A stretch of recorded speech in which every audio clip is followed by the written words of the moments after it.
आडिवली ढोकली परिसरामध्ये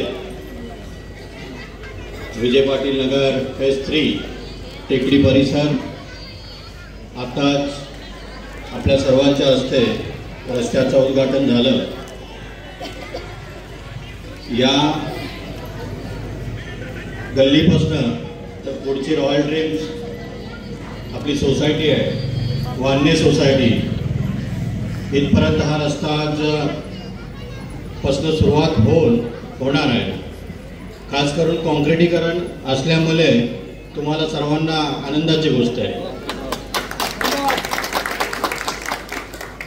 आज खरं तर या परिसरासाठी गेल्या अनेक वर्षापासून मी असेल, माझे कार्यकर्ते असतील, अनिल दादा असतील, सर्वच या परिसरासाठी अनेक वेळा रस्त्यांची, पाण्याची, लाईटची ही व्यवस्था खूप बिकट होती। या ठिकाणी तुम्हाला सांगावंसं वाटेल की पहिला आपण जो एंट्री करतो त्या एंट्रीसाठी देखील मी रस्ता, माझी स्वतःची जमीन देखील थोडी बहुत दिलेली आहे। ते सांगायचं कारण असं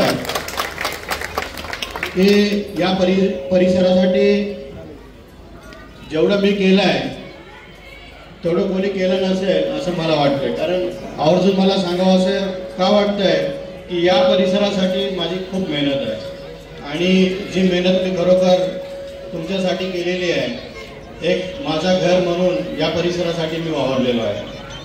मग रस्त्याची असेल, पाण्याची असेल, आंदोलनं असतील, नेहमी ॲग्रेसिव्ह देखील भूमिका घेऊन माझे सर्व कार्यकर्ते असतील यांनी खूप मेहनत केलेली आहे।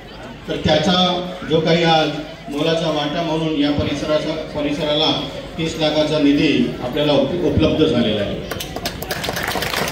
तुम्हाला सांगावंसं वाटेल की आपले पालकमंत्री, राज्याचे उपमुख्यमंत्री एकनाथजी शिंदे साहेब यांच्या माध्यमातून 20 कोटीचा निधी डॉक्टर अप्पा शिंदे साहेब यांना सुपूर्द करण्यात आलं होतं।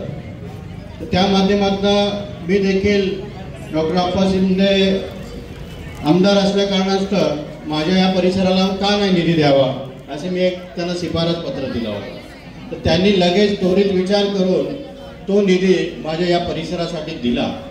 खरोखर त्यांचं देखील आपण मनापासून धन्यवाद व्यक्त केला पाहिजे। कारण असे फार कमी आमदार आहेत, फार कमी लोक आहेत की निधी पत्र दिल्या देतात। आता गेल्या आठवड्यामध्ये इथे कार्यकर्ता मेळावा झाला, त्या मेळाव्यामध्ये देखील मी सांगितलं होतं की माझा हा परिसर चांगलं कसं होईल, स्वच्छ कसं राहील आणि चांगलं याच्यापेक्षा कसं करता येईल याच्यावर आपल्याला लक्ष द्यायचं आहे। कारण आपल्या पाठीशी जी ताकद आहे, जी शक्ती आहे, आज खासदार साहेब असतील, आमदार साहेब असतील आणि खास करून आपले एकनाथजी शिंदे साहेब, आज तुम्हाला माहिती आहे महाराष्ट्रभर त्यांचं काम बघा, किती छान काम करतायत। आज किती लोकांना निधी दिले आहे, कुठे कुठे आज महाराष्ट्रभर त्यांचे कामाची पद्धत बघा। तर त्याच पद्धतीला मी एक ठेवून आज आपल्या या परिसरासाठी देखील साहेबांना देखील निवेदन मी दिलेले आहे, खासदार साहेबांना निवेदन दिलेले आहे। अनेक परिसरासाठी ज्या सोसायटी आहेत, स्लॅब एरिया असेल, पाण्याची काही समस्या, आता काही वेळामध्ये मी देशमुख परिसरामध्ये जाणार आहे, त्या परिसराला तर पाणीच म्हणजे